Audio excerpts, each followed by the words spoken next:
Fair to say the Melbourne Storm were not anywhere near their best on Saturday night as they fell to the Penrith Panthers. Believe it or not, that 28-point loss is their biggest loss in over 6 seasons.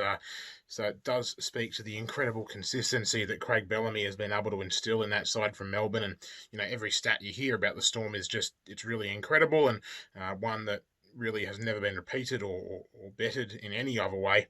But I think what we really need to take out of that game is it is a blip on the radar and nothing more for Melbourne. They don't normally lose two in a row to begin with, and I think they'll bounce back this week pretty handsomely, even though that game against the Cowboys is, gee, what a tussle that's going to be now with the Cowboys and how they're playing. But I think the Storm, really, they were without Ryan Pappenhausen. They were without, of course, Jerome Hughes, who pulled out late with a calf injury. And it really showed their attack was nowhere to be seen.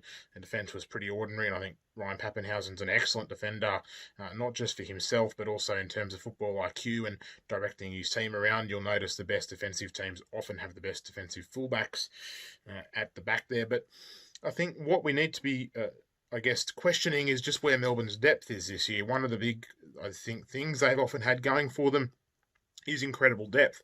I'm not sure they have that as much this year without Nico Hines there, obviously, or others that have been there in the past. And with Pappenhausen and Hughes out, obviously any side's going to struggle with two of their best four players out.